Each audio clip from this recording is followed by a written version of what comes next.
Good evening, everybody. Today is Tuesday, April 15th, 2025. We're here for a town board meeting. If we could all please rise for the Pledge of Allegiance. I pledge allegiance to the flag of the United States of America and to the republic for which it stands, one nation, under God, indivisible, with liberty and justice for all. Thank you.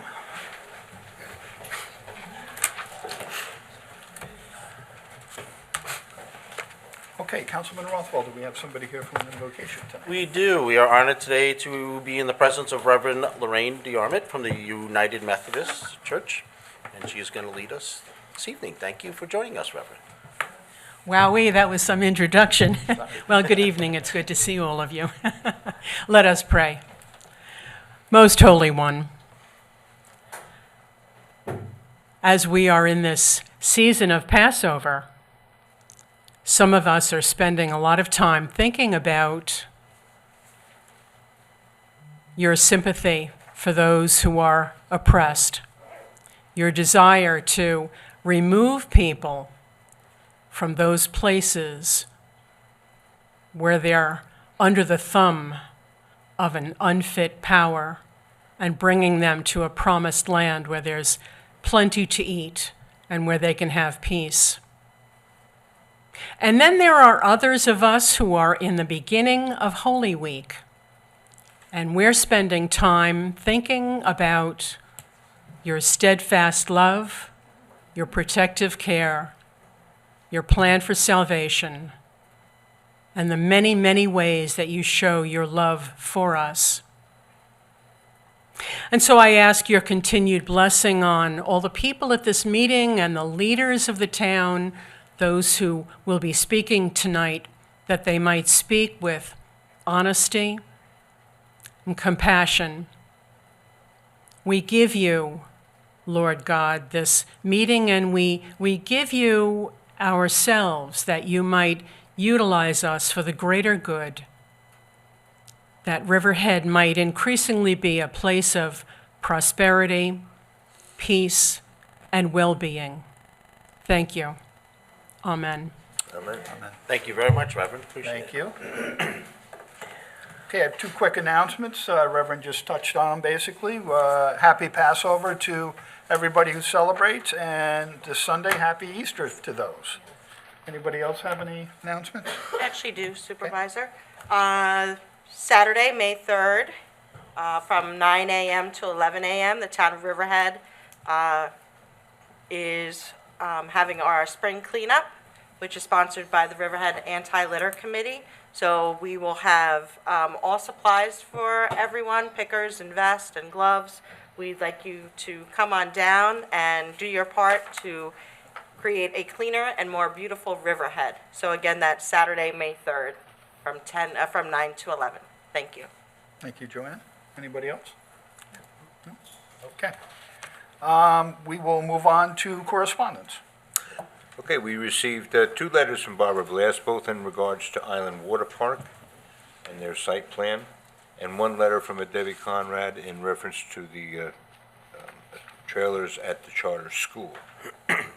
Under reports, we received the tax receiver tax collection report for 24-25 at $103,375,404.54.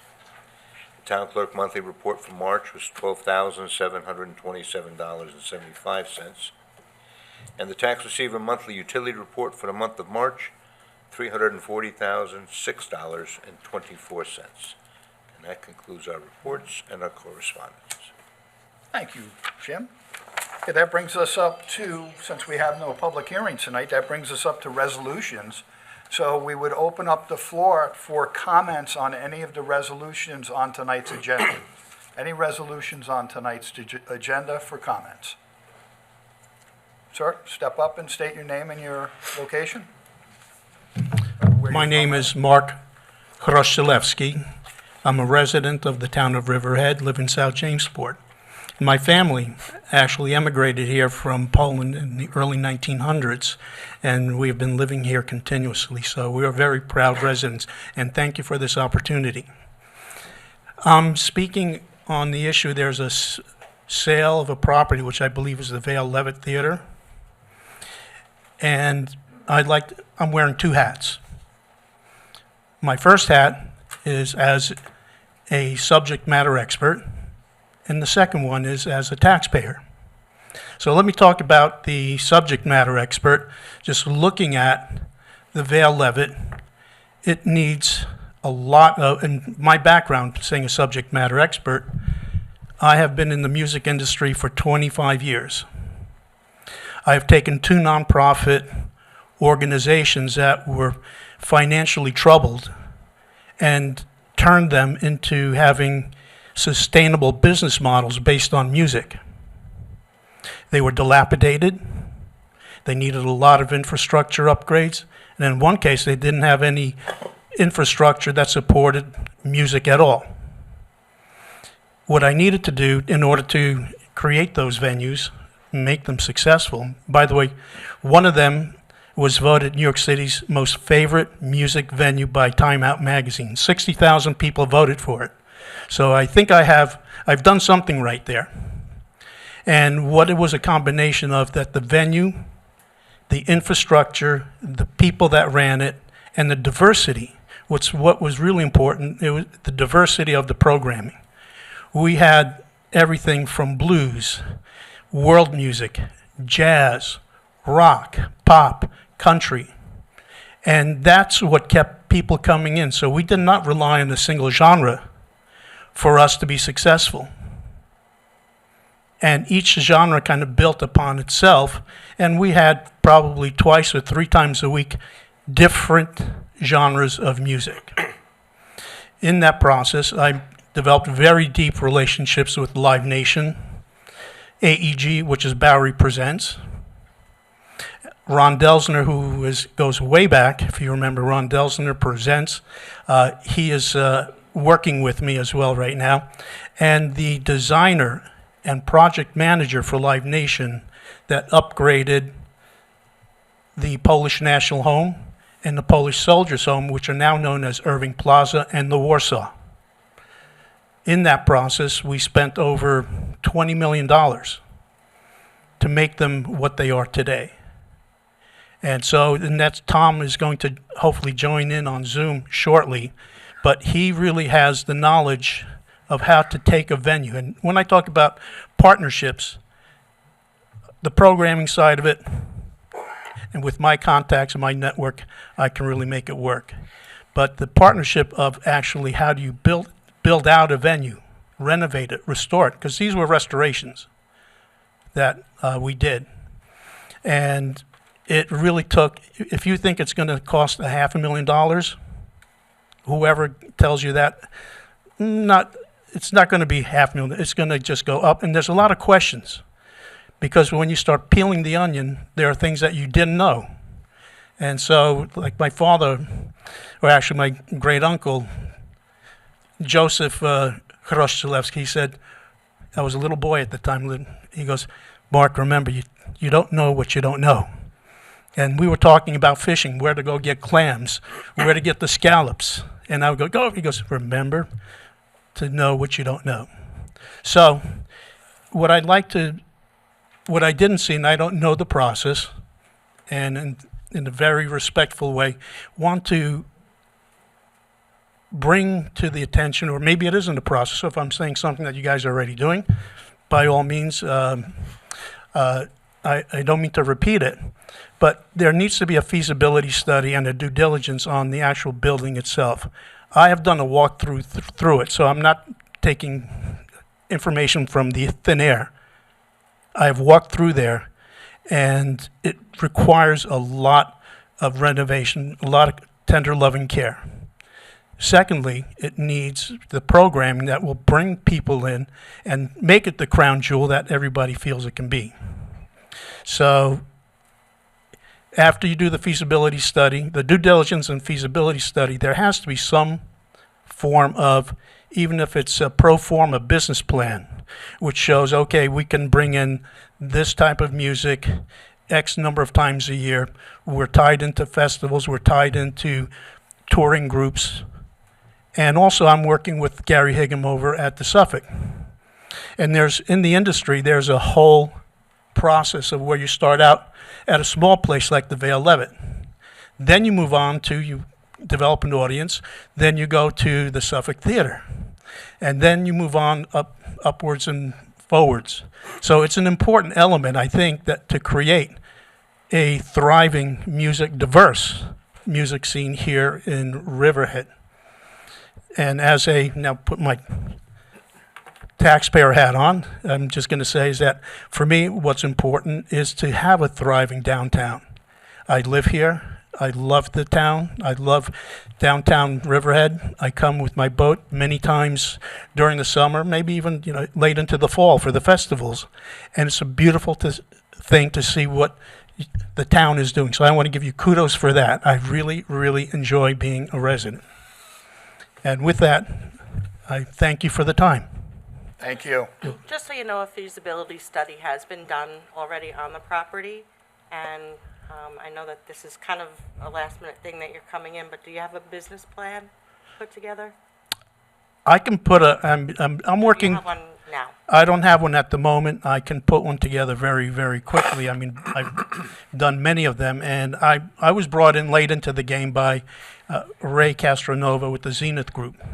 He heard of my expertise, et cetera, and I thought that made a really good partnership. He knows the construction business. He does not know anything. I mean, even though he's a musician, the music industry is different than being just a musician. So my partnership with him, and he had already basically said, Mark, you're the missing link. I know how to do construction. You know music business. You know the music industry. We could actually do something together quickly and efficiently.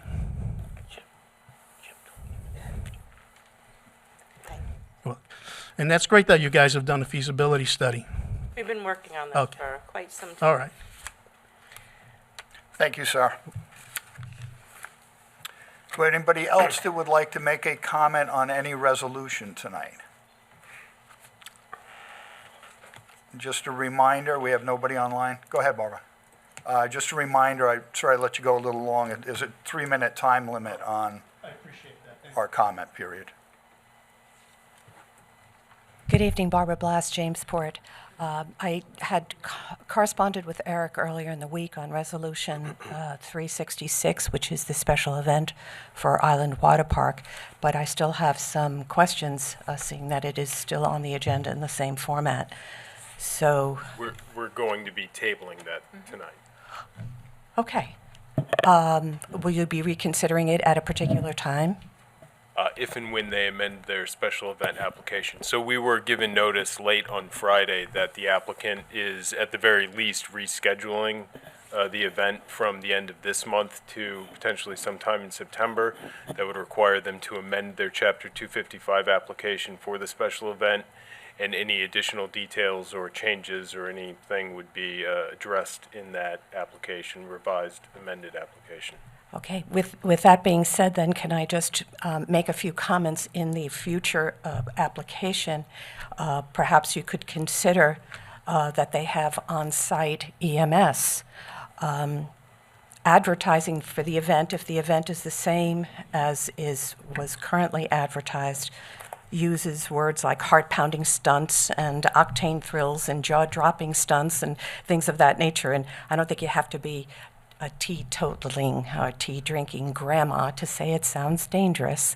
And perhaps it's not the size of the event as much as the nature of the event that would require on-site EMS. And the application says the size didn't warrant it. So I would hope that you would keep that in mind in the future.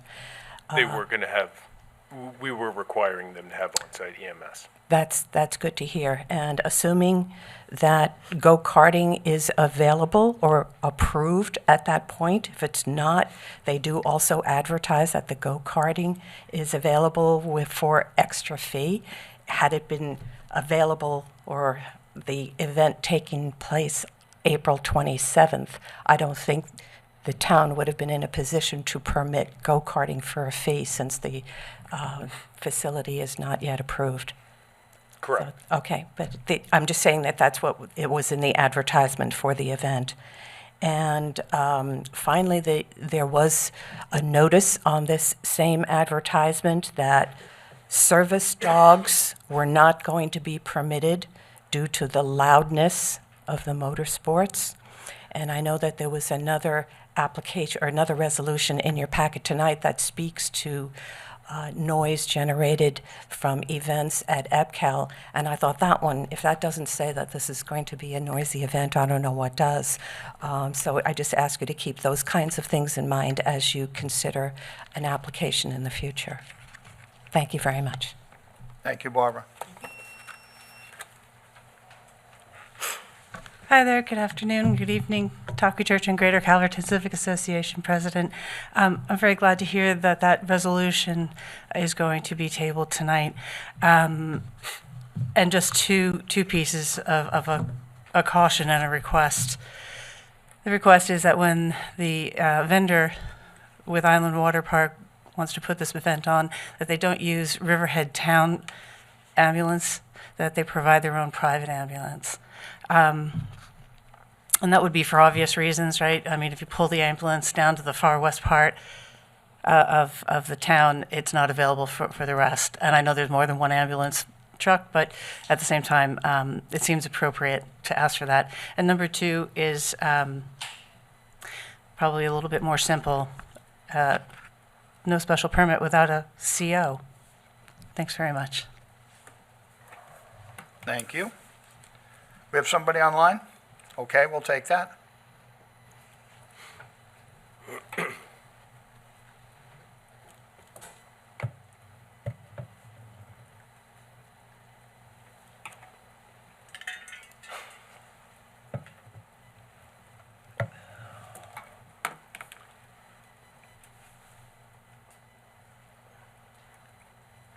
Can you hear us, Thomas?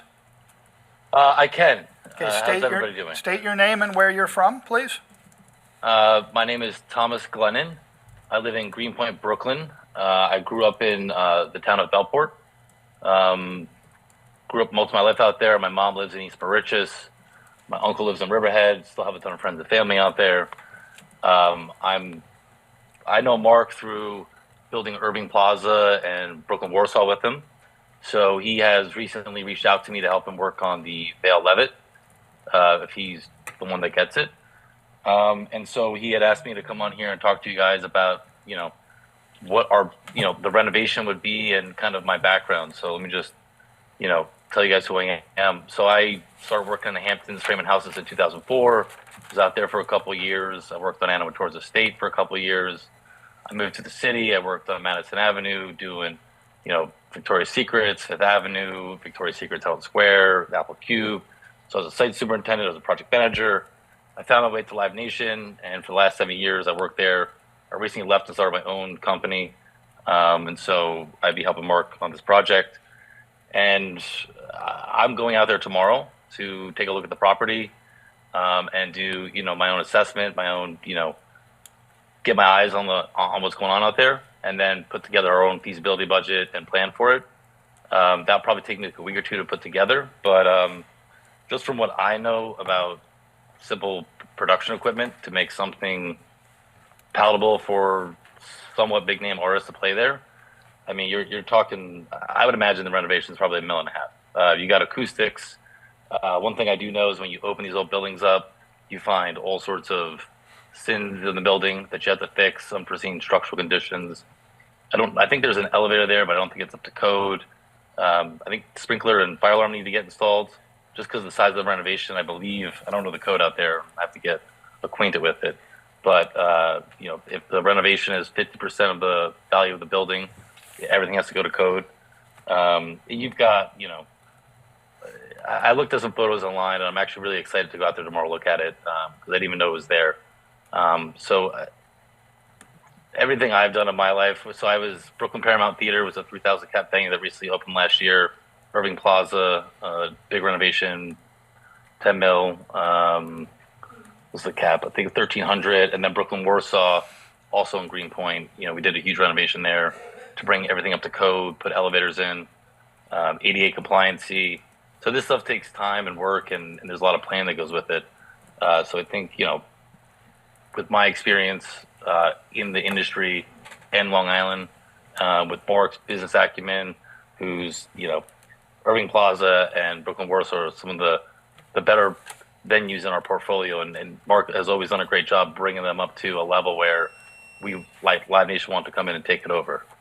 So, yeah, I think that the building is a great opportunity to do something really great there that brings a lot of people out there, a lot of big name artists out there, if it's done right,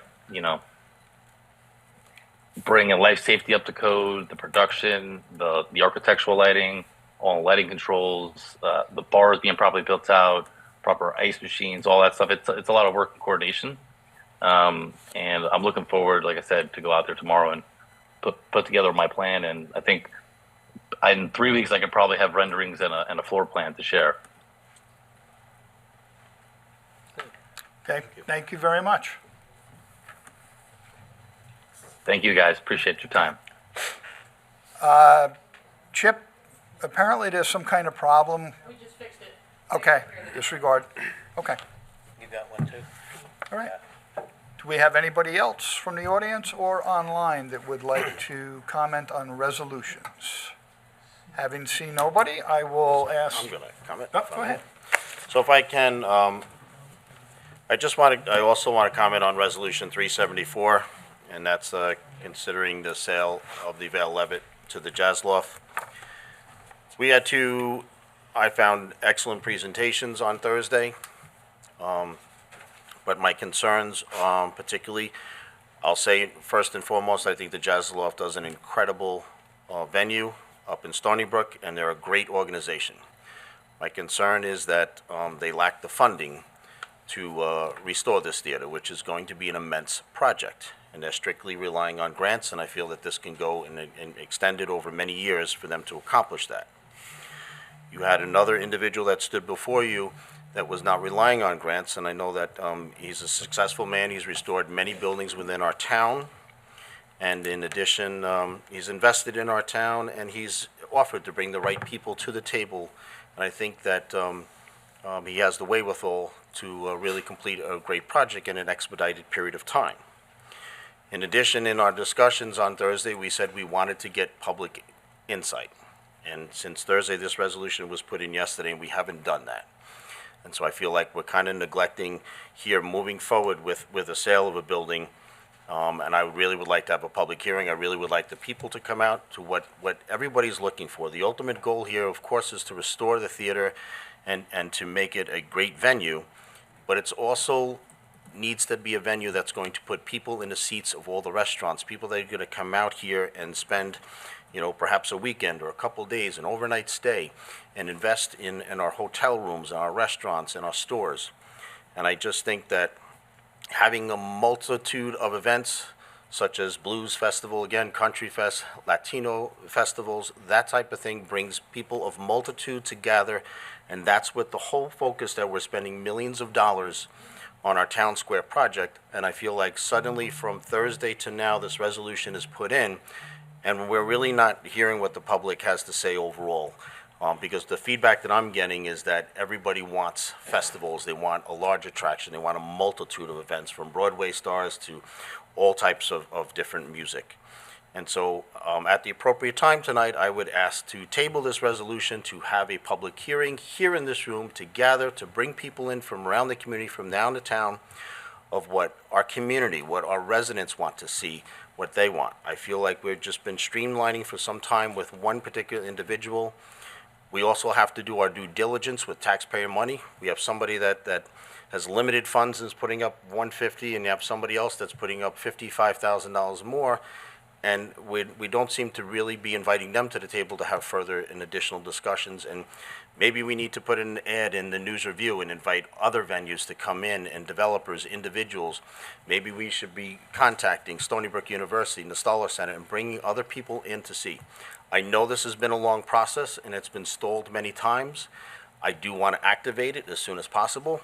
But I think suddenly we're jumping on something that on Thursday we were going to ask for public opinion, and then this was just put in, and it seems that suddenly there's a race to the finish line here without really getting the insight of what the public needs and to get people into our restaurant and stores.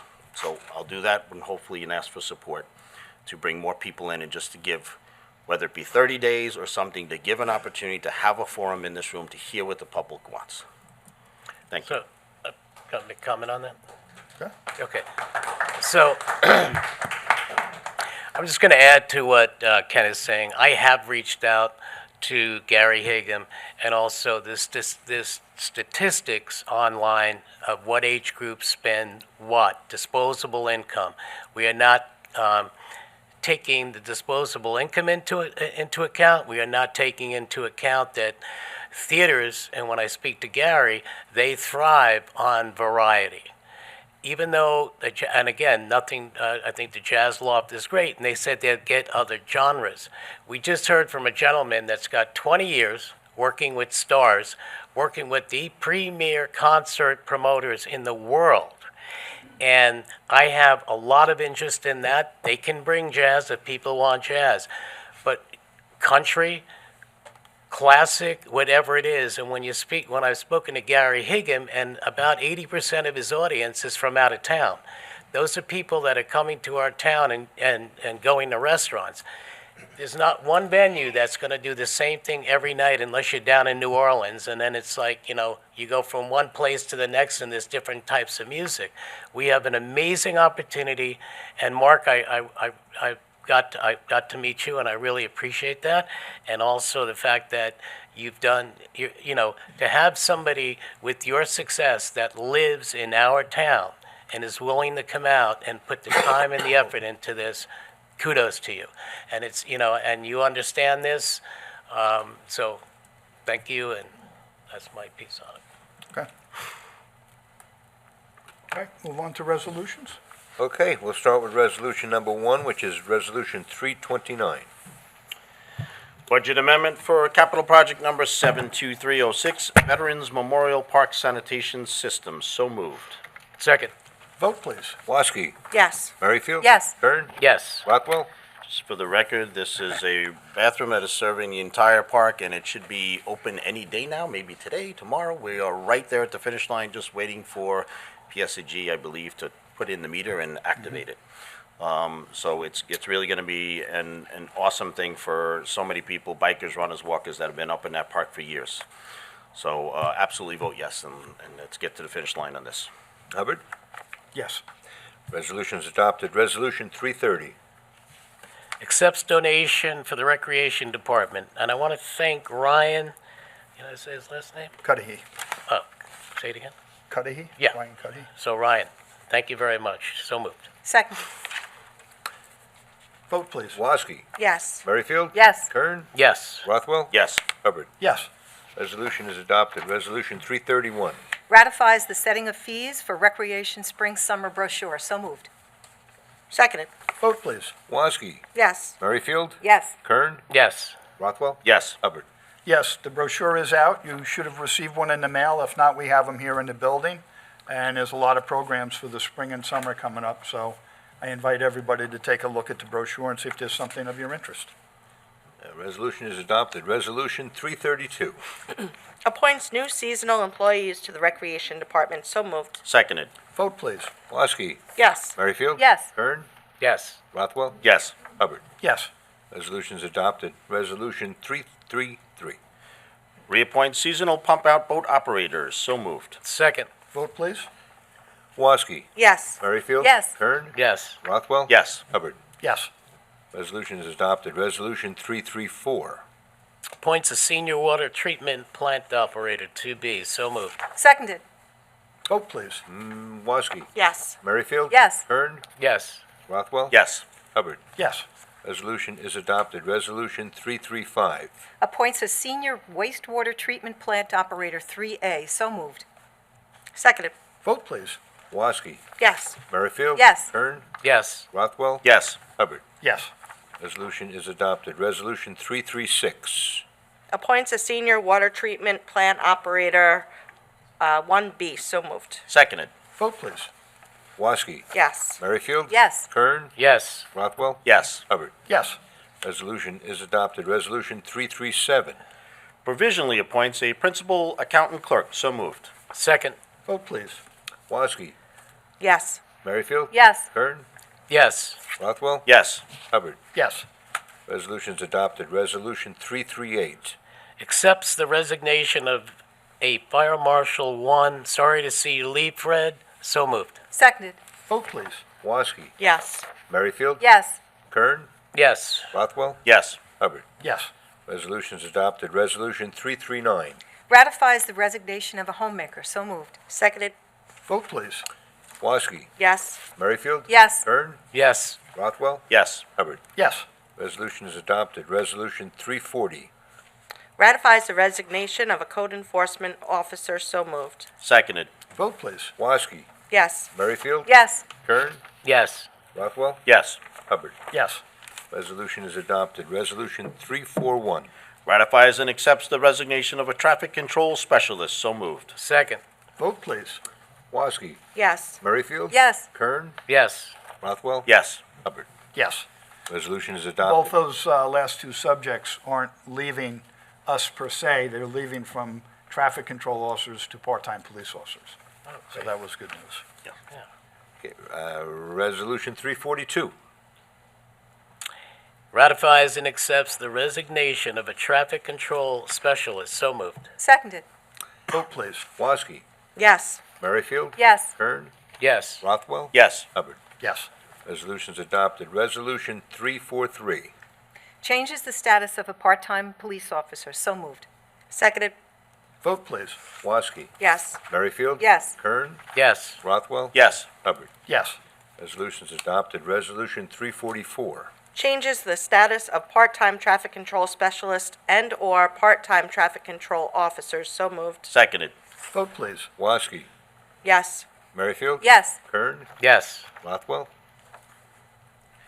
I just have to check with the town attorney because my son obviously does work as a TCO. Is it not correct? So I should, I'll just recuse myself, please. Well, I'll say you're not required to recuse yourself as long as you disclose the potential conflict of interest. Yeah, so he is actively in pursuing different careers as an EMT and paramedic, but he does do some part-time, so I'm just going to recuse myself just in the interest, okay? But thank you. And Hubbard? Yes. Resolution is adopted. Resolution 345. Appoints the captain to the Riverhead Police Department, so moved. Danielle Wilsey, you're great. Second.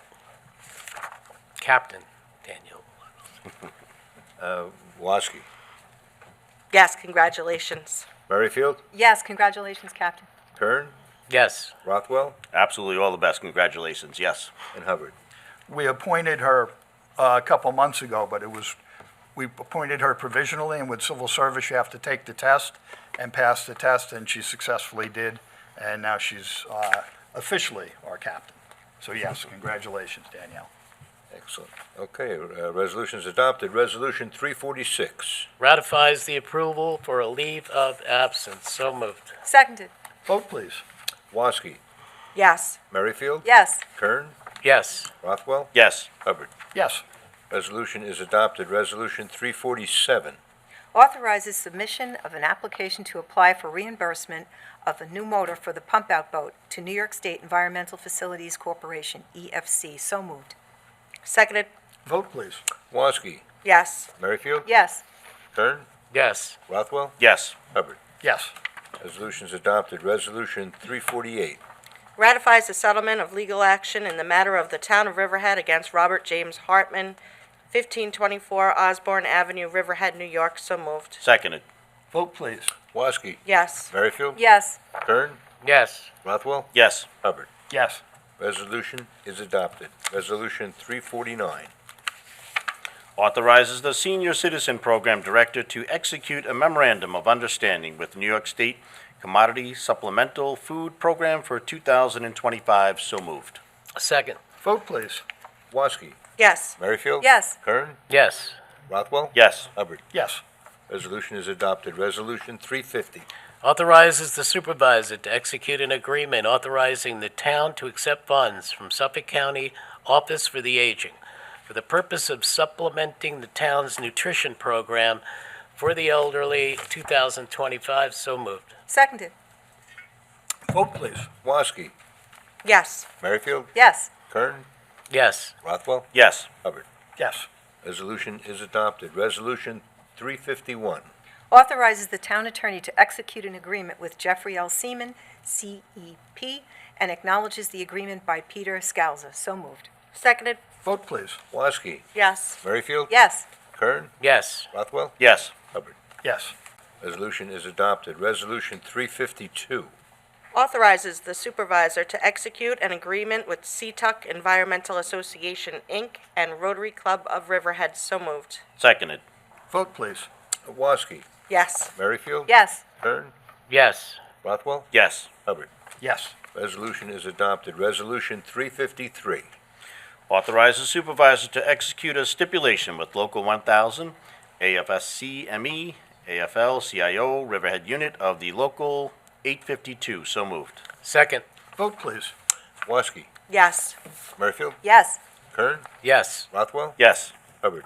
Yes. Resolution is adopted. Resolution 354. Authorizes the supervisor to execute a license agreement with Celtic Quest, Inc., 2025. So moved. Seconded. Vote, please. Woski, Yes. Merrifield, Yes. Kern, Yes. Rothwell, Yes. Hubbard. Yes. Resolution is adopted. Resolution 355. Authorizes the supervisor to execute a professional service agreement with H2M Architects and Engineers for their Meeting House Creek Stormwater Wetland and Habitat Restoration Project. So moved. Seconded. Vote, please. Woski, Yes. Merrifield, Yes. Kern, Yes. Rothwell, Yes. Hubbard. Yes. Resolution is adopted. Resolution 356. Authorizes the supervisor to execute professional service agreement with Land Use Ecological Services, Inc. for the Meeting House Creek Stormwater Wetland and Habitat Restoration Project. So moved. Seconded. Vote, please. Woski, Yes. Merrifield, Yes. Kern, Yes. Rothwell, Yes. Hubbard. Yes. Resolution is adopted. Resolution 357. Ratifies agreement with Riverhead Town Superior Officers Association Incorporated, insurance buyout. So moved. Second. Vote, please. Woski, Yes. Merrifield, Yes. Kern, Yes. Rothwell, Yes. Hubbard. Yes. Resolution is adopted. Resolution 358. Ratifies agreement with Riverhead Town Superior Officers Association, Inc., 3/2025. So moved. Seconded. Vote, please. Woski, Yes. Merrifield, Yes. Kern, Yes. Rothwell, Yes. Hubbard. Yes. Resolution is adopted. Resolution 359. Ratifies authorization for the town attorney to execute a retainer agreement with Siegel and Stiller, PLLC. So moved.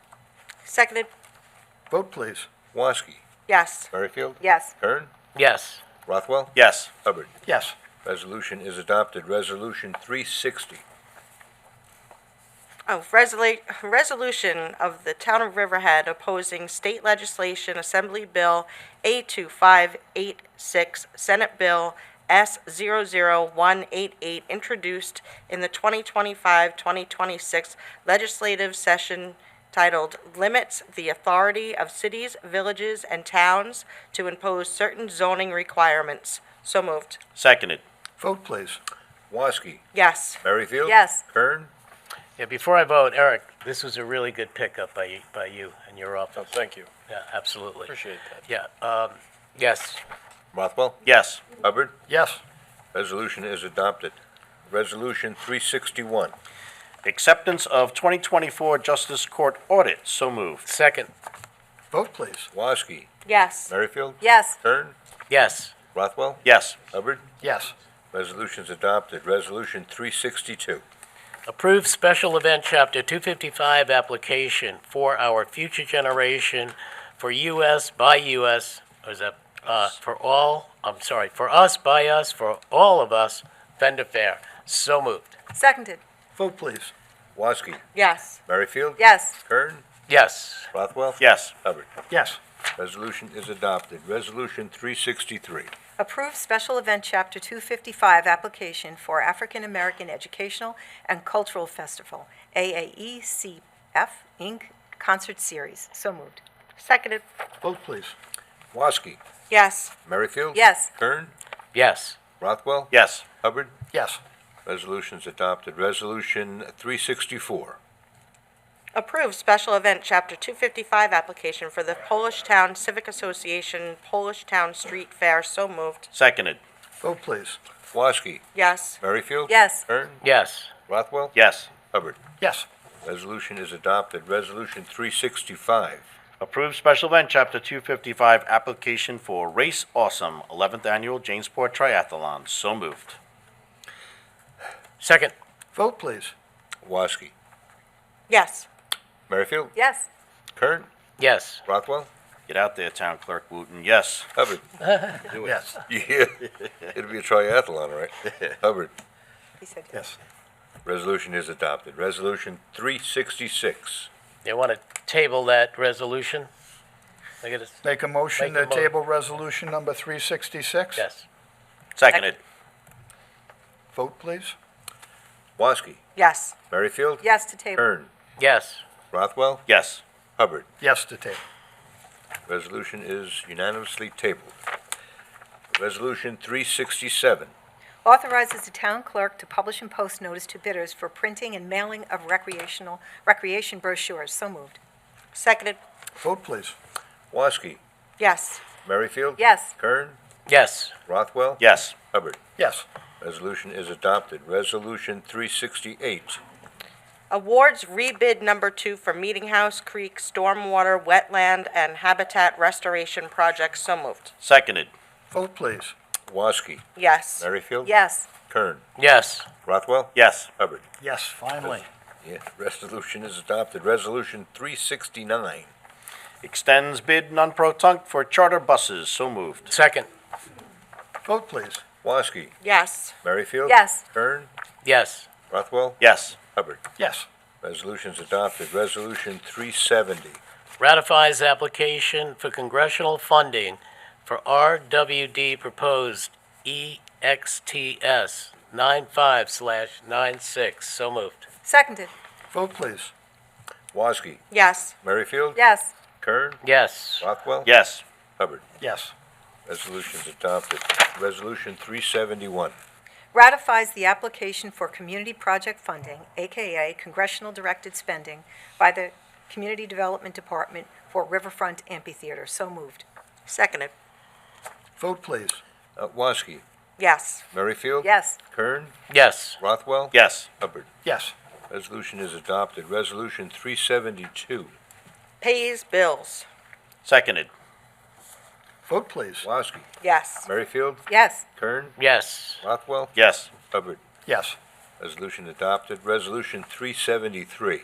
Authorizes the supervisor to execute a professional services agreement with Main Street Agency MSA Productions. So moved. Second.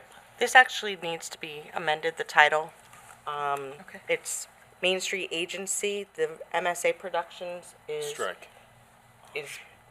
being disabled. It's not, It's not an active corporation, so we can Correct. strike that portion So- of it from the title. The agreement's with Main Street Agency, period. That's it. Right. Yeah. Oh, no MSA?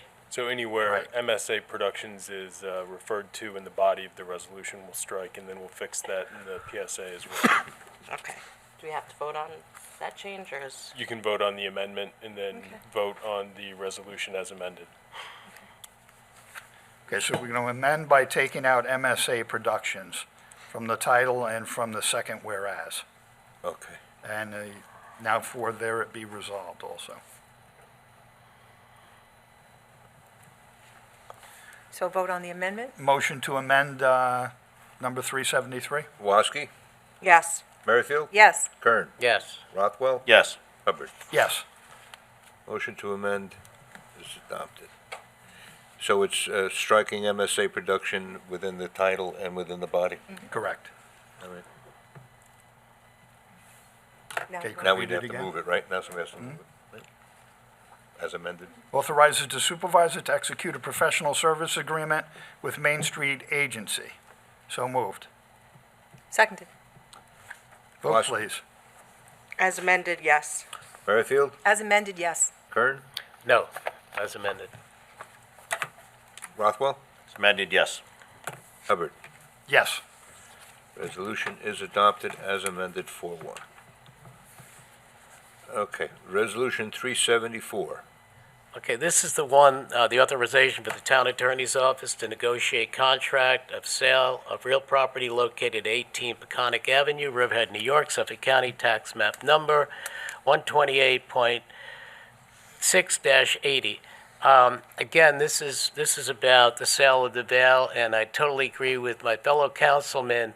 I would never sit up here making a decision for the people that own a building in the town of Riverhead without hearing what the people of the town of Riverhead want out of that building. So for me, I'm going to make a motion to table this until we have that opportunity to really hear from the public on this the piece of property that they own. So I vote to table. I'll second that. Quick point of clarification, if I could. So this resolution, the intent of it simply authorizes the office to negotiate a contract of sale. Because this property is located in an urban renewal area pursuant to general municipal law, the town will need to hold a public hearing to determine the qualified and eligible status of the proposed sponsor. So we do this resolution to authorize negotiation of the contract prior to scheduling that public hearing because that contract needs to be made publicly available. I think it's 30 days prior to the public hearing, has to be filed with the public library and with the town clerk, and then there has to be a publishing related to notice for the public hearing. So that's why this resolution always proceeds and simply allows the negotiation of the contract. So it's not a definitive or determinative resolution per se. It simply starts the process of movement towards a qualified and eligible hearing where the town board would receive financial information, testimony, business pro formas, etc., to inform their decision as to whether the applicant is qualified and eligible. So the reason why I want to table this is because we've identified an applicant. So I'd prefer that if we're going to do that, we need to go out for an RFP and give other applicants the opportunity. That's why I'm tabling it, because I am not in favor of a one-lane music venue for this venue. Again, I can't make that decision for the townspeople of Riverhead. You know, there may be people that like jazz. From what I'm hearing from the residents, they want a variety of music. So why would I want to continue this resolution? And this resolution specifically states to proceed with a potential sale to the Jazz Loft, and specifically working with the Jazz Loft. So it's not a generalized resolution. You're not opening up to multiple agencies. You're not opening up to anybody else that wants to apply. You're specifying one particular company. So Well, that's correct. It's a contract of sale with another party, a known proposed purchaser.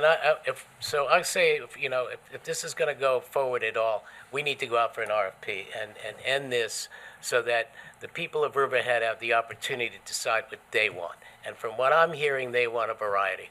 I'd like to know the true value of the building and whether or not it should be sold for $150,000 or $500,000 for that matter. And I don't think we have that in hand. And with that, and I understand because I have the spreadsheet on what it costs, but what's not in that cost is all the ancillary equipment that's going to go into that building, which you're looking at $400,000 in addition to what was provided by when the state did their examination of the building.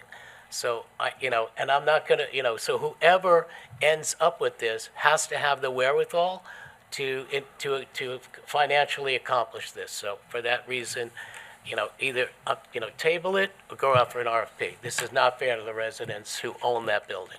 Right. So the qualified and eligible hearing would require the submission of financial documentation. I don't that want the town jazz. board I would don't know then- if they want jazz. I'm just clarifying that. I understand. The financial examination would occur in connection with the qualified and eligible hearing. So you table it, you open it up to multiple entities, all interested parties, you publicize it, you put it before a real estate company, you hold a public hearing, and you allow multiple entities to put their input into it and to see what they can do. And we haven't done our due diligence on this.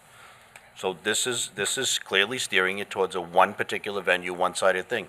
It needs to be opened up. So it is an asset of ours, and it's a key component to the success of downtown Riverhead, and we're one-tracking this, which I completely disagree with.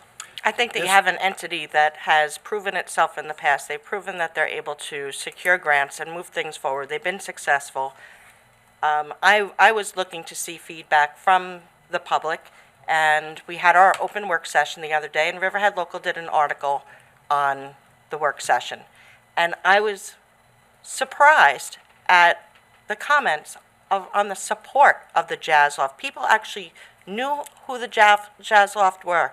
They knew the players, they knew Tom, they knew all about them, and they were excited about the opportunity to have a Jazz Loft here. And honestly, I thought to myself, I'm like, I don't know that I see myself going to the Jazz Loft. And then I started thinking about it, and I thought back to my wedding 29 years ago. The first song that I had played after I danced with my husband was Frank Sinatra, Fly Me to the Moon. And then I thought about my favorite show on Broadway is All That Jazz. I love that production. I saw Tony Bennett prior to him passing away in 2022. The music was phenomenal. It resonated in me. If I'm driving in my car and Ella Fitzgerald comes on, I know I am going to be singing along at last. And the way that I see this is, at last, we have somebody fully committed, vetted, able to go into the VIII Levitt, that wants to see it come back alive again. And I know that the other interested party does as well, and I respect that. But I was at the Suffolk Theater Saturday for production, and I remember in 2005, I was actually on one of the revitalization for the Suffolk Theater under Supervisor Cardinelli. And I remember what it looked like then, and I looked around the Suffolk Theater and saw that the life was brought back into it, and I want to see that with the Veil. I don't want to see it, a year, 2 years from now, us still kicking it down the street. I want to see the Jazz Loft come in here and make beautiful music. I want to go there, and I want to sing Ella Fitzgerald. So that's my take on it. So, Mark, My could you take- do an Ella Fitzgerald night, maybe one night for Joanne? And again, as much Come up as... to the podium if you What's that? No, I'd actually like my opportunity to speak, No, if I please may. do. I'd like to just state that the town board, this is an 1881 National Historic Landmark, the VIII Levitt. The town board actually took title back to this particular property May of last year. We had to take it back because the other performing arts group that had it mismanaged it and put it in a terrible state of disrepair. Just so you all know, we, the town, have been paying the carrying cost for that building for a year now. There have been multiple opportunities for individuals and organizations to step forward to purchase or lease this property. Everything has fallen apart or not really been what it's claimed it would be, except the Jazz Loft. The Jazz Loft started speaking to us in April of last year, 2024. We met with Tom Manuel, and we met with the individual from the Gardner Foundation, Catherine Curran. She's a prominent individual, tremendous philanthropist. They are key partners in many ventures. The Jazz Loft has received grants from the Gardner Foundation in the past, currently. And just by mentioning to you, ladies and gentlemen, the argument has been, we don't know their funding, the Jazz Loft. The fact that Ms. Curran brought the Jazz Loft to us, the fact that Ms. Curran sat at the table with the Jazz Loft speaking to us, shows they have the support. The Jazz Loft has the funding. Not only do they they have funding themselves, but they have the funding from the Gardner Foundation, and they also receive grants from the county for many productions. They are a well-run, highly professional, organized, acclaimed musical group that has been in existence for 9 years running straight. This is not a hope and a prayer, as the other applicant who came in here last week, who's by occupation is in construction, who would like to do this. All he offers is potential. All the individual today here offers is potential. All the individual on Zoom today offered potential. Where have they been for a year while we have been paying for this facility? Nowhere. The Jazz Loft has been here time and time again, looking to purchase this. They've brought architects into the building. They've had it examined. They've brought members of their board to speak with us in executive session. They have the financial wherewithal. They have an existing board of directors, not praying or hoping that they'll get a board of directors, not a plan to get a board of directors, but actual board of directors with an actual calendar of events that they have year-run, that they run year-long. They also have artists that perform for them all through the year, not hoping to get an artist, not maybe I know someone, as the other individual said last week, I know someone that can bring these people here. No, Mr. Manuel has these artists, and they do perform. And it isn't just jazz. For everybody to understand, jazz encompasses a great deal. It's Broadway, it's show tunes, it's swing. He doesn't just do that. He also has choral groups. He has community groups. He has said he would open this facility up to all different community groups in town to help support the local arts in our town. This is not some new, Johnny come lately or pie in the sky hopes and aspirations for what they can bring to the town, but hard facts, economically what they can do for this town. And they have been here, coming time and time again, to prove that to us. They didn't just show up on Zoom today. They've been here for over a year.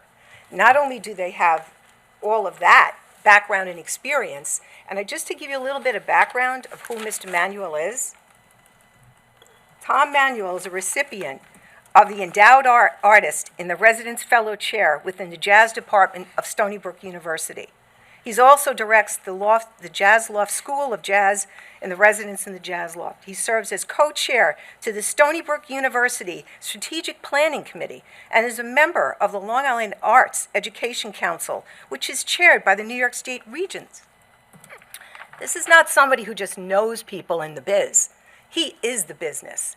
He has successfully run this particular place for 9 years, filling his theater. And just so everybody also understands, he wants to involve locals, not just out-of-towners, and I'll get to that in a moment, but his tickets are $35. They're accessible to everyone in the town.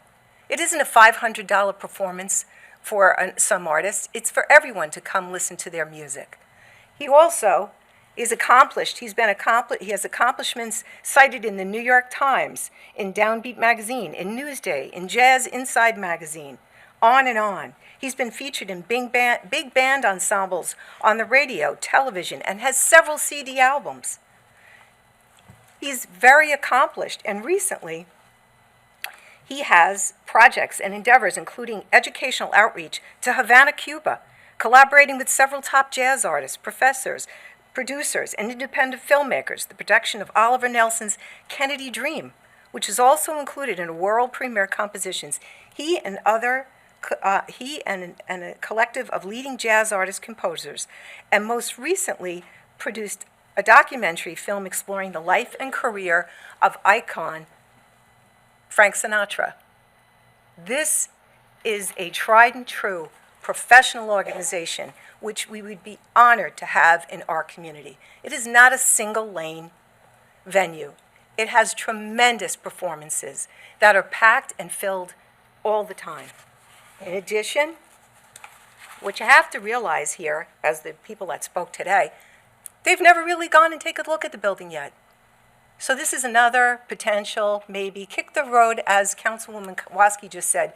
Kicking it down the can doesn't help us. We don't want this on our rolls any longer. And have an opportunity like the Jazz Loft, a jewel, a gem, come to our town would be absolutely amazing for our town. Other people at the last minute want to tell you what they think. The man today on Zoom hasn't even looked at the building yet. He guesses what it'll cost. Tom Manuel and the Jazz Loft have come in with an architect, and they've made their evaluation. They've even told you at a work session that they will have this place ready early November for a soft opening. This isn't maybe, this isn't hopeful, this is I'll take a look at it next week and I'll tell you what I think. They've done their due diligence. They have a board of directors. They have programming in place. They are set to go. Our town square, we are looking to activate that facility, that area, within a year's time. That's going to coincide. Tom Manuel and the Jazz Loft will be ready sooner than that. But all those things will be able to come together and help us economically. Tom Manuel's performances at the Jazz Loft bring people from all over. It isn't the Stony Brook community. It's people from out of town. It's people from the city. People from so far as the Hamptons go. I've received letters from 2 individuals. One, a woman from Remsenburg, says she travels all the way to Stony Brook to see his performances. I travel from Wading River to go see their performances.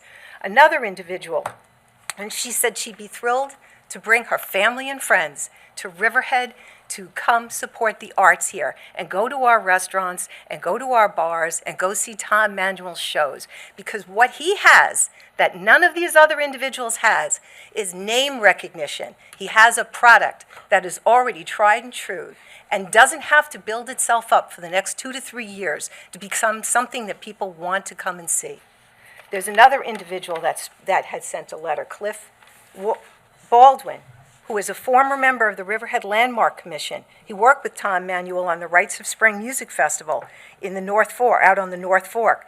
His opinion, Tom's integrity, business experience, scholarship, and musicianship are formidable. He is confident that when they choose the Jazz Loft at the Val Levitt, it will be the best thing. That leads me to the other part of this. The Jazz Loft has successfully restored, historically, a building from the 1790s and brought it back to a beautiful venue. Our Val Levitt is a beautiful, historic venue that needs tender loving care, that needs an individual like Tom Manuel who knows how to restore such a building.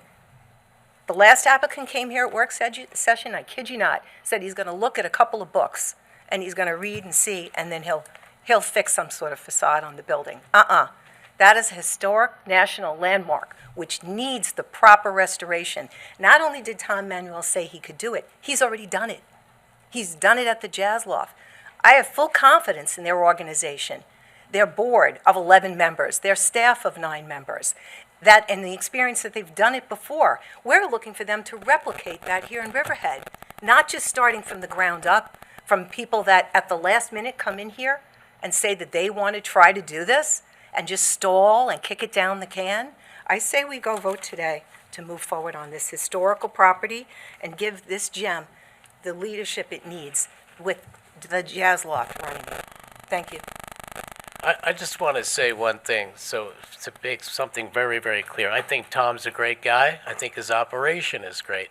I would just to correct some things that were said. The gentleman, Ray, that was here has restored 4 historic buildings in Riverhead. That's number 1. You also Not for the National Registry, not for the National Landmark Registry. And I'm not, Mark, I could ask you to throw around some names, which I'm sure you could, right? Like some very, very famous people. And I know you could do that. This is not about all of that. This is about what do the residents want. That's what this is about, And you say these people just came out of the woodwork. You're right. I mean, it was a serendipitous text that I received from Ray. And I'll say this, yes, it's been 16 months. We had to wait 2 months. And I'll also say that the Jazz Loft did say if we don't get to $250,000, we're not buying the building. And anybody who's been in business knows you cannot survive in business on grants. It doesn't work that way. So It's not true. That's not true. Okay. 501(c)(3)s, philanthropic performing arts centers do survive on Okay, that. again, this and is they not will a- qualify Okay. for the grant because they have qualified for those types of grants in the past. They don't see any problem, especially historically, having done so already. And I'll just mention the Gardeners Foundation because when I entertained the Lighthouse Theater, the first thing I did is I went to the Gardner Foundation, and they will accept anybody who submits on a historic building, and they were very excited that there was going to be theater, blah, blah, blah, et cetera, I should say. So just so you know that. At any rate, I don't know what to say. All right, the little guy in the middle would like to have a chance to Please, say yeah. something, okay? The little guy. The resolution that's before us right now does not preclude somebody else from putting in a proposal. That's what I don't think any of you understand up here. No, we do. Somebody who came in last minute can still put a I proposal didn't, together and can put they it in. do that, Eric? But you're giving Absolutely. preferential treatment, you're looking Yes, to so one, which is basically previously, when I starting to explained weigh the up. intent of the not- resolution, that was meant to sort of convey that this isn't a final determination. It simply allows my office to negotiate the contract of sale Un- that we need to negotiate Yeah. and have prepared well in advance of the public hearing so that it can be properly filed and published. Okay, but. And why did you not list the other venue that applied Yeah. himself? I I'd wasn't like asked hear to their- prepare a resolution for the other venue. Well, That- that's the that's my point. problem, because if it comes down It's to not it, the problem, or it's not the point. The fact is, you have three members up here that support this proposal and support the Jazz Loft, and you have Well- two members that don't. So Well, then it's I- just, okay. it's simple math. Okay, The so- majority takes the lead. well, then I'm going to suggest we go for an RFP, and and let's go find out how many people make it out of the RFP woodwork. would put this and- out and- for another year, Bob, and we're not gonna hang on to that property for another year, paying for heat and maintaining it and hoping that the roof doesn't get worse or anything else. It makes no sense to me, not at all. We've been doing this for over a year. People should have, if they were interested, they should have stepped up. But you never advertised it, It was Supervisor. You never put out it there. out there. You never, We never reached went out through our channels, and that's who we got. And we've got somebody that is more than perfect for this scenario. If we didn't, I would agree with you wholeheartedly. But the Why didn't- Jazz Loft, in then- my mind, is a proven entity, and it's something that a lot of people seem to want. From a lot of people that I've talked to and heard from, a lot of people support the Jazz Loft. I did not get one call in support of the other gentleman. I got plenty in support of the Jazz Loft. One thing I will Yes, say I- is me that I too. know that our community development agency has been, making calls or, soliciting interest in this building since the time that we retook it. And that's been, at this point, well over a year. the Jazz Loft is being pushed. I would highly recommend you speak with Gary Higem. I would highly recommend you look at the music industry, and I would highly recommend that the people of this town, because this went out, it went out on Riverhead Local, there was X amount, we got a few letters, that the people of this town speak up and what kind of music you want to see here, what kind of music your kids want to see here. And they did respond to the Very- Riverhead Local article. Very, very And few. Facebook. You got 36,000 people in the town. What percentage is that? .000? We have Zero. 36,000 people in the town now, and there's They elect you to make 30 people in the room. I would just, I would do yourself a favor and poll everybody who works in town hall. Just go down and say, with the checklist, what kind of music do you want? All right. Okay. All right, All right, anyway. we're up for a vote, so let's take the Well, vote. right now, I want rap music, by the way, but no, there's a motion on the floor to table. table it. Bob made the motion and Councilman Rothwell seconded to Now table. you gotta so take the vote. We have to take a roll call vote on the table. So, Woski, No. Merrifield, No. Kern, Yes. Rothwell. yes, we need to do our due diligence, but $150,000 is not adequate. We're responsible to the taxpayers. Vote no. Hubbard, I'm gonna vote to go and move ahead with the resolution. so you vote no on the table. Correct, no table. Resolution to table is not adopted. Now, having said that, we still can accept a proposal from somebody else. Okay, So if good. somebody else wants to put a proposal together, they put the proposal together. I Correct. wouldn't wait too long, because it's only been 16 months already that we've been working on this. And So, I agree with you. and I'm but- not looking to go another 16 months. No, I don't think anybody is, but let's keep in mind who stretched it out 16 months. It wasn't us. We were available to meet with anybody who came. Jazzloff will get back to you in 2 months, right? They wanted to give us $1 a year with 12 acts a year, and then they kept stepping up their game. They kept it for 16 months. We didn't. We There didn't were say, other "Come ideas. back." But the There were point other is, it was ideas as 16 well. months There when were- anybody else there would was have the- come forward, and they didn't. But there That's was, the It point. wasn't publicized. It was Now we publicized. need a, now we They need a had, motion on the motion. Yes. Yeah. Now we need a new motion All on right. the agenda, on Right. the resolution. So who's gonna move it? okay, read the resolution, please. I'll move it. Okay. Authorization for the town attorney's office to negotiate contract of sale of real property located at 18 Peconic Avenue, Riverhead, New York, Suffolk County Tax Map Number 128.6-80. So moved. Seconded. Vote, please. Woski, It is time to move this along, and I vote yes. Merrifield, Yes. Kern, No. Rothwell, No. Hubbard. Yes. Resolution is adopted. Resolution 375. Is that me? No, it's Oh, Denise. I got it. Okay. Authorizes the town attorney to execute an agreement with PKF O'Connor Davies LLP for audit services for Riverhead Business Improvement District Management Association, BIDMA. So moved. Seconded. Vote, please. Woski, Yes. Merrifield, Yes. Kern, Yes. Rothwell, Yes. Hubbard. Yes. Resolution is adopted. That concludes our resolutions for this meeting. I do want to have one other discussion if I can. Last month, we had passed Resolution 2025-209. It was a Men's Town Board Resolution 2021-563 and 2024-438 for building department fees. Looking over the resolution after it was passed, it said it had no fiscal impact, but it never did go before the town financial administrator. And there seems to be a great need to take a careful, closer look at this and how it's going to financially impact. And so I'd like to, with the idea, until we can at least complete an in-house audit on its effect on the building department fees for the interest of taxpayers, I would like to make a motion to rescind this resolution.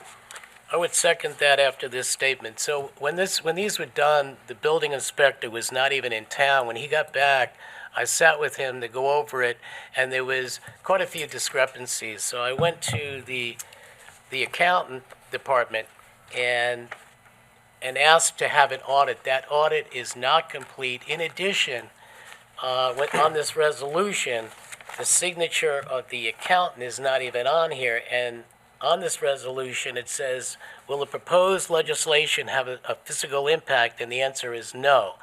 When in fact, in certain cases, it's almost there, but I want to see the audit completed by the accounting department before we continue with these.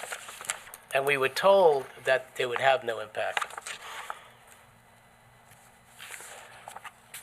So I second to, just rescind this resolution. Do you have a resolution to put forward correcting it?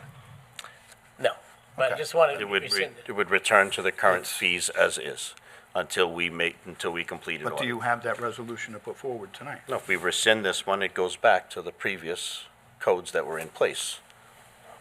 And we need a resolution to pull off the floor, rescinding the prior resolution. Right. You can set a policy not to adhere to that until that's done. Dawn, would you mind addressing this, please? Sure, yeah. So some concerns were raised. We did an initial analysis with all of those groups involved, accounting, my office, who I was not included in any of the, original discussions between the council people and accounting and the building department. We did a very extensive analysis. Our accounting department's done tremendous amount of review. We've reviewed. There's nothing urgent at this moment. We are in the process of coming up with recommendations for potential alterations that would be appropriate and normal after having 3 months of these fees in place. There are some things that we may recommend to alter, but I think it would be unwise to just go back to the original fees for some of the reasons that we've discussed, but also because we are going to recommend to you collectively, as your department heads, some changes. Can we hear from Jeanette for a sec? Sure, she is part of that. Yeah, no, I appreciate that, Don, thank you. More prudent resolution amending it.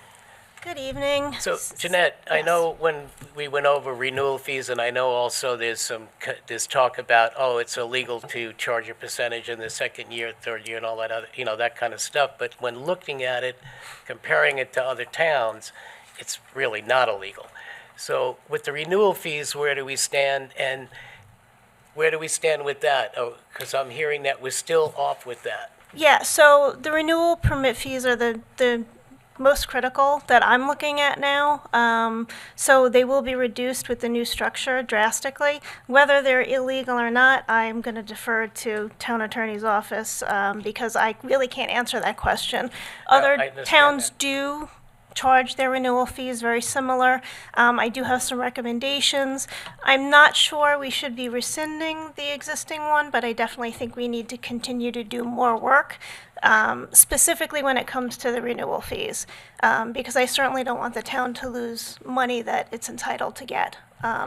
But the initial permit fees are actually very close. Yeah, you said But I do want to do another analysis and get some updated construction cost information from the old method that we were using, to make sure we're not losing money there as well. So we do have a little bit more work to do, so I do want to meet individually with each council person and go over that, and then come up with a recommendation for the board.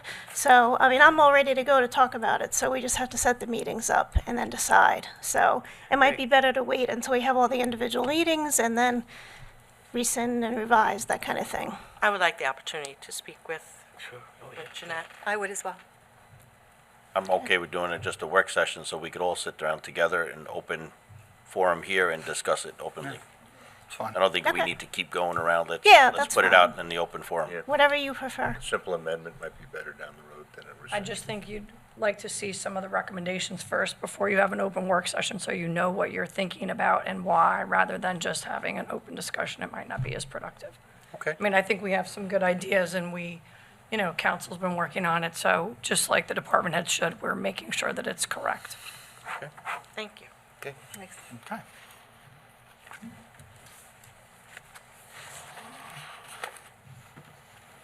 Open discussions now. Any matter? Okay. So, yeah, without a resolution submitted in, then, but I'd like to address this as soon as possible. I Because it's agree a financial 100%. impact Yeah, to our I think taxpayers, so. and it needs to be corrected. And I'm not sure, when the word illegal was used, I don't know if illegal is quite the word, or is it arbitrary and capricious? No, I mean, It might be that, rather than being illegal. it could be, I mean, because I've heard different things, and when we look at other towns, some towns charge 100% in the second year, some are 50, and so they've said, no, you can't do that. But I don't want the building department to lose a dime. No, none of us And do. I did, That's Jeanette did show that the square footage, doing the square footage, works, but there Yeah. are other parts that we really need to sit It's the down. renewal, and- it's the renewal yeah, fees it's that the need to renewal. work. Agreed. Okay. What I'm going to say, just as a general matter, is that fees charged by towns, municipalities, need to be reasonably related to the cost of review and inspection and all of those sorts of things that go into an application. So, setting aside what other towns do, just because other towns do something does not mean that they're doing it correctly. The advice that has been given from my office is what my office has concluded is the correct way to do things that avoids any of our fees from being characterized as an exaction, which is illegal. Okay, Thank you. Okay. thanks, Eric. All right. At this point in time, I'm going to open the floor up to comments on any matter. Comments on any matter, not just on tonight's meeting or tonight's resolutions. If you have comments or concerns of anything, you can come up and state your name and where you're from, and you will have 3 minutes to tell us about that. Hi there, Taki Turchin, Greater Calverton Civic Association President. Noise, it seems to be a problem in Timber Park. One resident in particular has been writing into code enforcement for over 3 years and gotten various responses, but it's this nighttime low hum, and he's trying to determine where this is coming from. It is coming from EPCAL, but they don't know which business. I'm on an email chain where he submits to the town his concerns, and it's a long chain. There has been some response, but there's been no solution. And actually, right now, it's radio silence for 17 days. Don't know why. So if we could maybe address that. And I think I did bring it up once at our Supervisors Civic Roundtable a while back, not the recent one, and was hoping maybe there's some more input on it. Do you have any idea now, or do you want to get back We've to had us? no complaints from anybody else in that neighborhood. I know that's part of the problem. Okay. If he's hearing it and other people aren't, They are. He's speaking to them. And I think maybe he's the point person for it. What's So the time of night? what I'm going to say It's is the that overnight hours. this complaint has been investigated extensively by code enforcement with on-site observations and noise studies, and they're based on the decibel limits in our town code. What's being observed does not violate the noise requirements of town code. Now, we think that the sound is emanating from Eastern Wholesale Fence. We have tried having outreach with their council to see if we can limit hours of operation. Unfortunately, they have a site plan approval for what they're doing there. It's permitted use in the zoning use district. And so we are a little bit limited in terms of available enforcement mechanisms. So I understand that there hasn't been any progress on that. Without a clear violation of the town's noise code, I don't know that there's anything that code enforcement can do about it. One thing that could happen is if they ever sought to amend their site plan or something like that, we could try to impose hours of operations on what I understand it to be. It's a blower on the top of the building. And that's in reviewing this complaint, that's really the best solution that we have at this point. I know it's not a satisfying solution, but not every complaint that comes into code enforcement is a founded town code violation. Okay. It has been an ongoing problem, and like I mentioned, it has been addressed here and there, but the problem hasn't gone away. I wonder, in another aspect to this, when we went through the comprehensive plan update, we talked about reviewing the sound, noise and sound code, and I know that hasn't really been addressed, and there are newer, and I think, Bob Kern, you're very familiar with how sound moves, and you've shown us actually diagrams, graphics, that maybe we should be reviewing that, especially when it comes to manufacturing. Maybe it's the time has come for us to review that and to update our code. But I do think that even if you have as of right to produce a sound, that you do need to also take into account that when it becomes disturbing to a neighbor, just because you have the right to do it doesn't make it an okay thing to do. As a neighbor, you want to see what you can do to mitigate things so that you're not disturbing folks. So if there's a way to muffle this or to adjust it some way, but there isn't a proactivity that I've seen from the source of the noise, in which I wasn't really sure where the source was coming from. You've just identified it. I'd have to get with the neighbor who's bringing this to bear. I do recognize the fence factory is how it's being referred to, that they have been in a conversation with me and with the neighbor and myself. That name has come up. So my suggestion is, for proactivity, let's contact who you believe the source of the noise is and mention that this isn't a figment of the imagination of one neighbor. Right. We've done that. We need to come to, maybe they need to have a sit-down, because we need to be good neighbors to one another, business and residential. I would ask for that sit-down and also a review of our code. And let's do a really good job at making our the sound and the noise levels in Riverhead well-crafted. Because, tonight we've talked about a lot of things that create noise, right? Concerts up at Island Water Park, the Jazz Loft. These are all sound. Some of them are beautiful and some of them are maybe not. So maybe we need to take a look at that. Thanks. Thank you.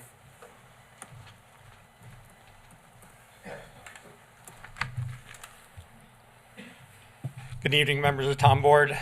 My name is Christopher Dorr, and I'm a resident of Northwoods Road in Calverton for over 22 years. And I'm here tonight on behalf of my neighbors and our community to speak about a tragic incident that could and should have been prevented. Recently, a dog was struck and killed by its own owner in the driveway right in our neighborhood. This was not a random accident. It was the result of a pattern of neglect that many of us saw reported again and again.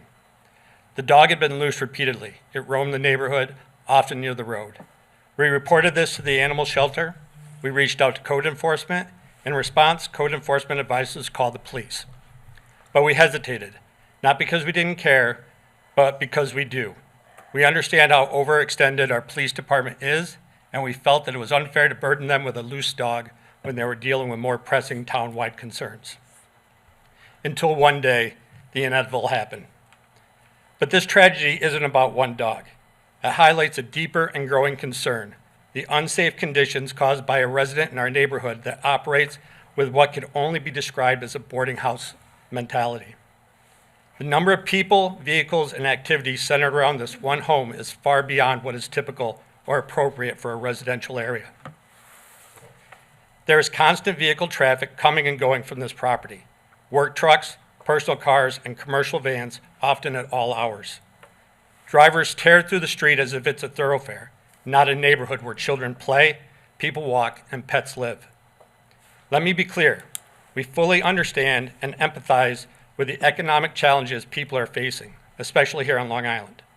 With the rising cost of living, legal accessory apartments exist for a good reason. It's not uncommon for adult children to move back home to save money. Families are doing their best to make it work, and that's not what we're complaining about. What we are raising concern about is a very different situation, when homes function like unregulated boarding homes. When they bring excessive traffic, noise, and risk into quiet residential areas, they need to be treated differently. If boarding houses are operating in the town of Riverhead, then they should be zoned as such, and not allowed to quietly operate in areas designated for single-family homes. To otherwise is allow unsafe, unstable environments to continue to be unchecked. This is another tragedy waiting to happen.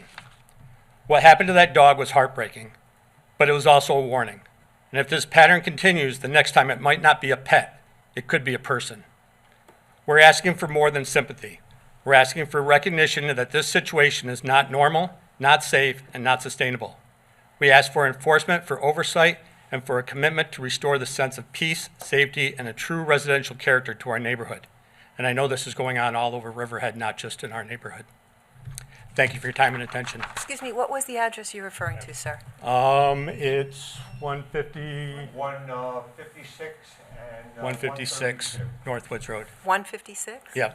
All right, so code enforcement responded to that residence in January, and on January 29th, they issued violations for no building permit, no certificate of occupancy, a Chapter 301 zoning violation for an illegal use, and a Chapter 263 violation for no rental permit.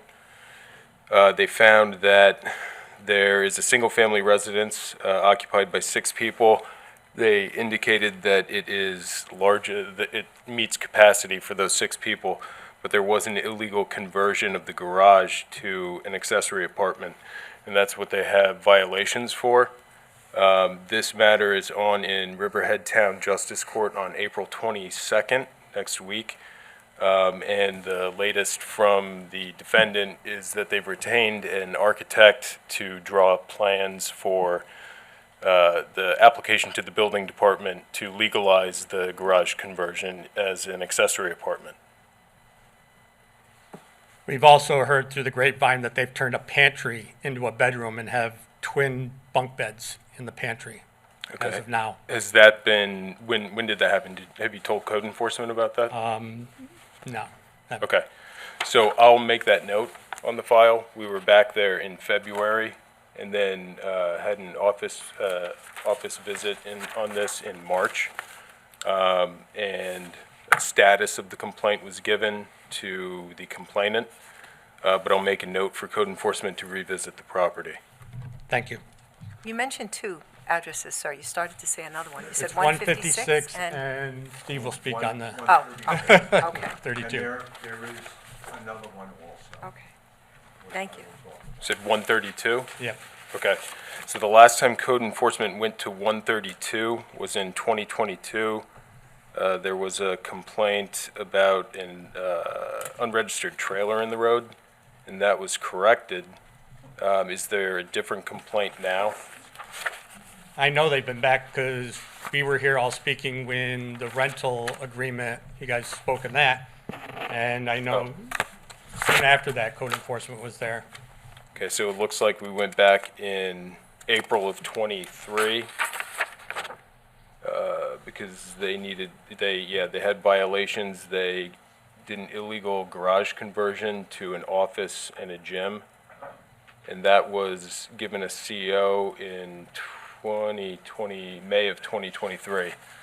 So if there's anything post-2023, that's what we would need a complaint on. Okay. The complaint will be assigned out to one of the code enforcement officers, be promptly investigated, and any violations that are observed will receive tickets. Okay.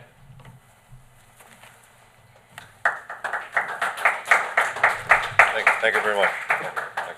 I will not bore you with any redundancy in the speech that I worked on for Don't the step up last to few the podium. days. You have to be at the mic. Okay. No, you can give it to the clerk. To the clerk. I'm sorry, That's I do okay. not know procedure here. No guns.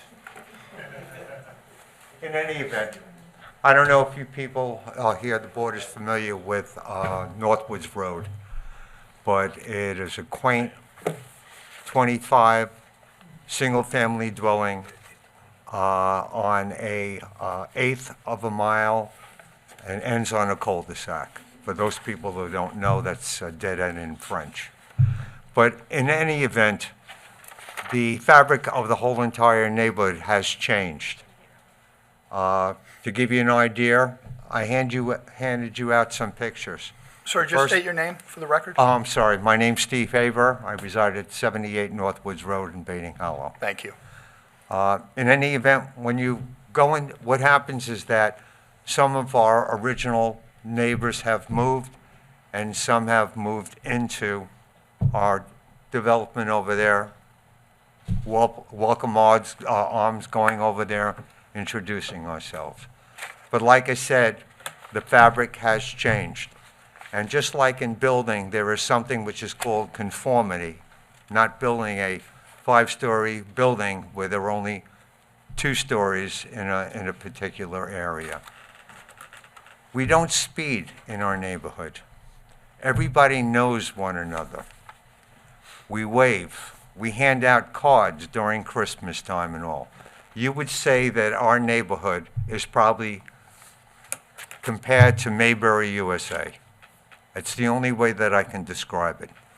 We've never had a neighborhood watch, and we've never had a speed limit sign ever posted on our street. But now, there was a need to. We formed a neighborhood watch. I'm fortunate enough to be one of the block captains. We got a speed limit sign. If I was to take you down the road right now, you would drive your car, and bingo, you would come to the house at 11 Northwoods Road. There have been construction trucks there for the last 2 months. And what had happened, we got wind that they were doing some construction in the house. We called up the code enforcement. They didn't have a building permit.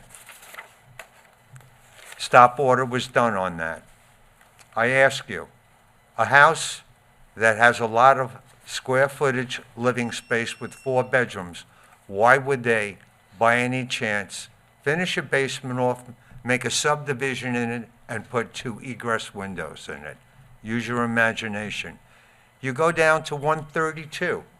At 132, yes, he converted a garage over there into an office and a weight room. He also converted a dining room into a bedroom. He also got around 40 trees, cut it down, and made a commercial parking lot in the back. And here's how I know. What happens is every morning at 6:10, an individual in a car with one other passenger goes down to 136. A minute later, that car passes by my house again. 1 person in it.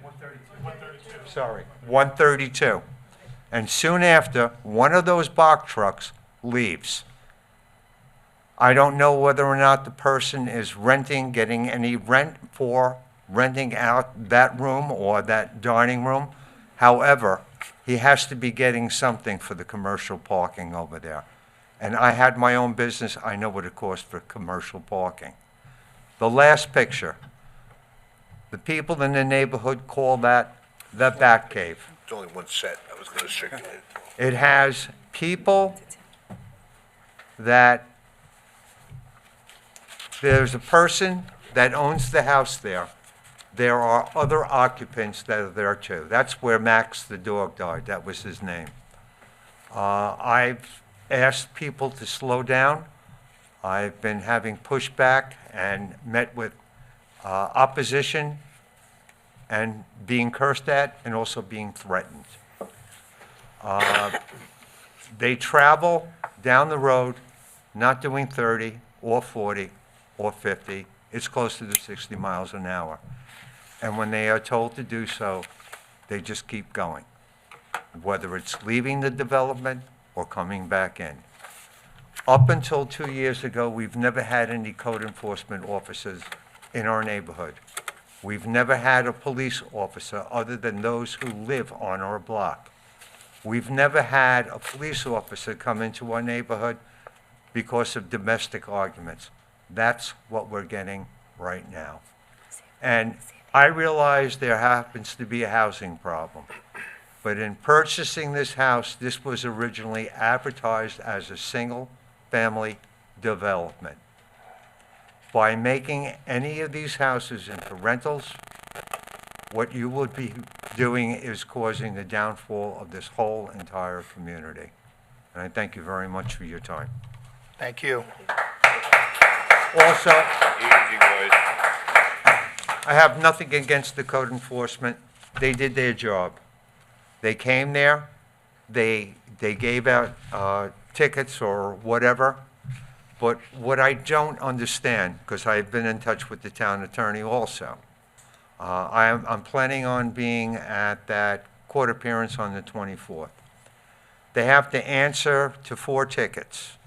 Why is it if they were issued 4 tickets, and one of them happens to be for an illegal fence that they haven't taken down yet, or getting vehicles and parking it in the backyard and using the black mesh screening in order to camouflage it, it's still up, and why there are vehicles that are still being parked down there.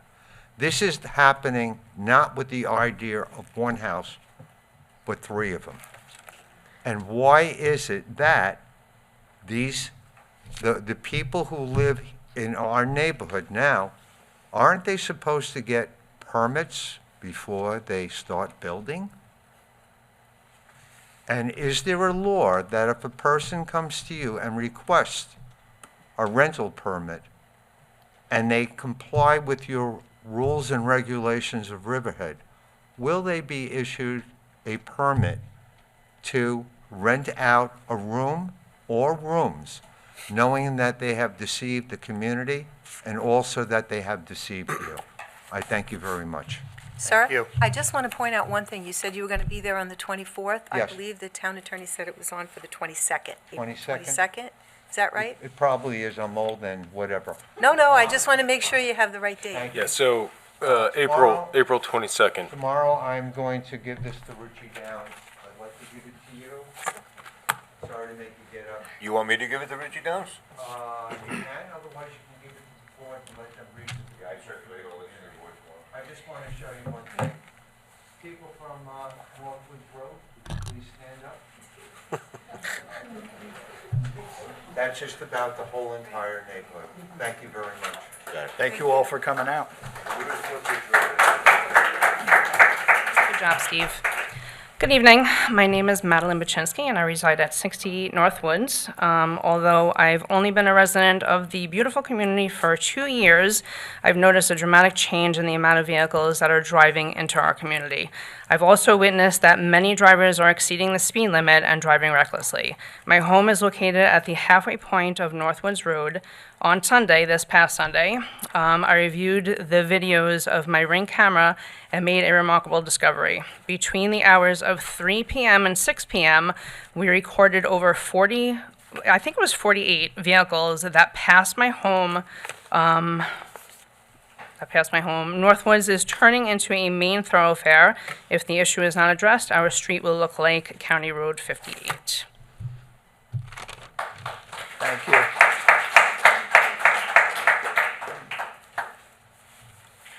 Hi, everybody. My name's Thomas Byrne. I live at 32 Northwoods Road. I've been here almost 40 years now in this community. I met my wife, who's from Riverhead, grew up in Riverhead, and we decided to stay here and raise our family. I'm a retired correction officer in Suffolk County. I'm also a former United States Marine who served in Beirut, Lebanon. Thank you, sir. I'm just here to back up. I know some of you people, a lot of you people through sports with the kids and things like that. My boys are grown men. They're here now. It is bad. This has never happened. This is a cul-de-sac. There's no way. There's only one way in, one way out. I know you've been there. We've talked, and it's three houses now. It went like that. It's three houses. I'm sure code enforcement can't keep a handle on it. This happened years ago behind me. There's a house behind the sump that in 2004 this same thing happened, but we were able to get it taken care of. The guy actually walked away from the house, took the equity out, and split. But I was still working in corrections, working midnights. My wife home with two little boys, and I had to worry about that every night, and then work a double. So what I'm saying, these people are paying, these houses now, I moved from Aquabog into this community. I sold my tiny little house in Aquabog because I needed a bigger house for my boys.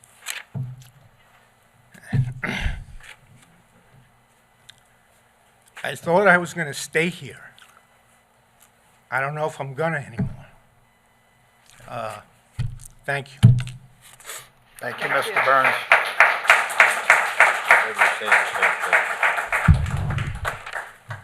My name is Tyler Vokes. I live on Northwoods Road.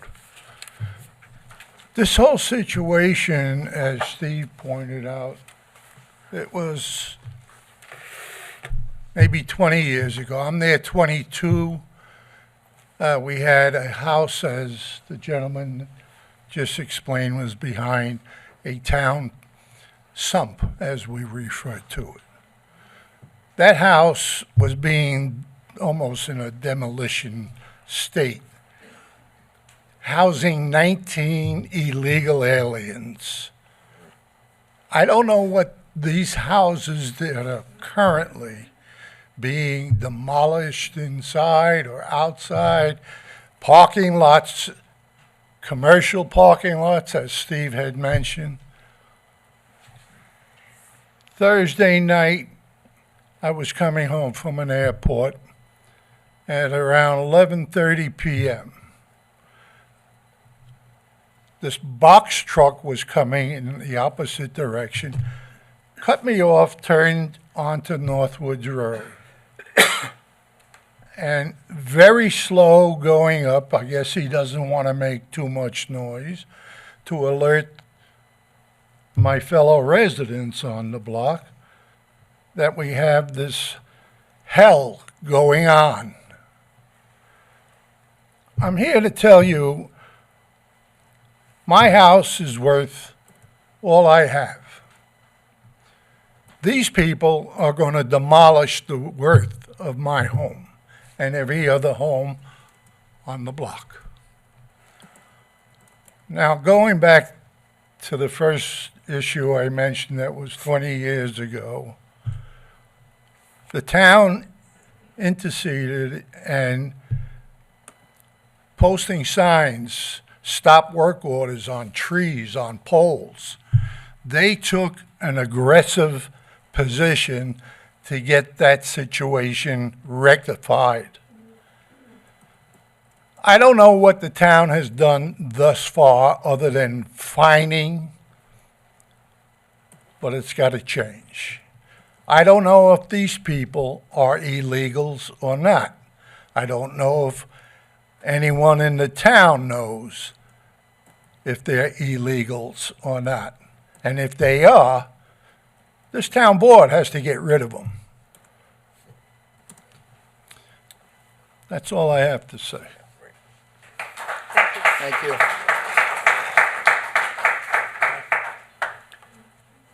We have anybody else who would like to comment on any matter? We have one online, we'll take it. Two online? Three online, two online.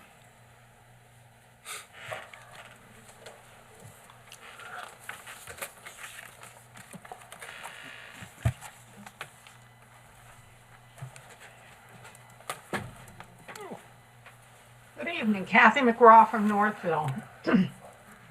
I'd like to say thank you very much to board members Waskey and Merrifield and Supervisor Hubbard for voting to move forward on drafting the contract to sell Vale Levitt. I watched the work session, and it is so clear that the Jazz, I'm getting old, I can't even remember the name. Loft. Jazz Loft. Thank you, is just so far superior to the other operation, and so clearly a right match for the Vale Levitt. And I just wanted to thank you for voting yes on that resolution. I also had one other thing I'd like to raise with you. I have a friend who attended an event at Island Water Park and advised that there were many, many large boats being stored there, and many of them being repaired. Repair work was being done on them. And I wrote to the planning department to find out. I don't think that that is an authorized use of those premises. And I just wanted to bring that to your attention and perhaps have enforcement or someone go out and take a look. So thank you very much. Thank you, Kathy. One more online?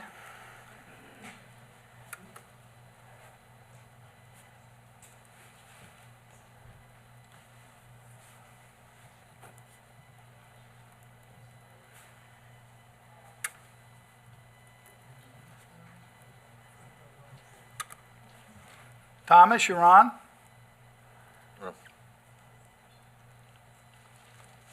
Unmute yourself. Up. Can't hear you.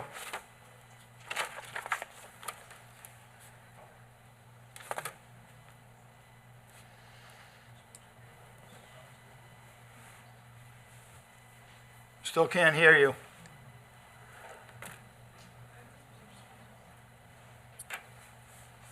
Can you hear me? Now we can. Great. I've enjoyed watching this meeting this evening.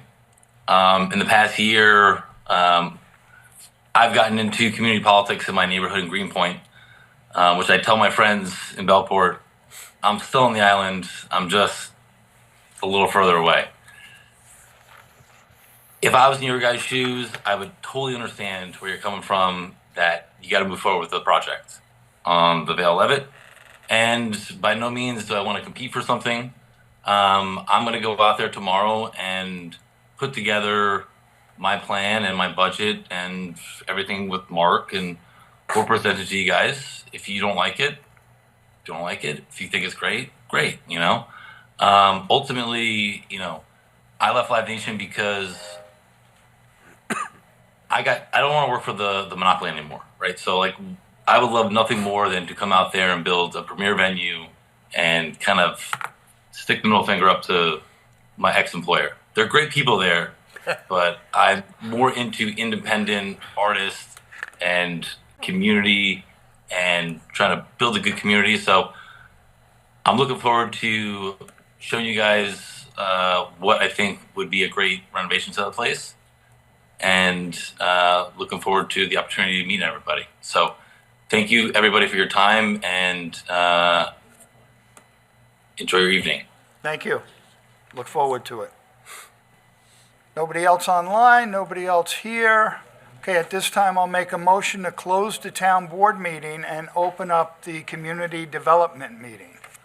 So moved. Second. All in favor? Aye. All opposed? Okay, the town board meeting is closed, and now the community development meeting will open up.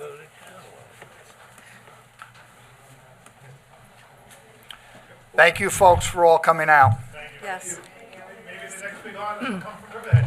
Be nice, right? Absolutely. It's going to be a long meeting, Dawn. Yeah, another exciting meeting of the Community Development Agency. We would be taking, wait for them to.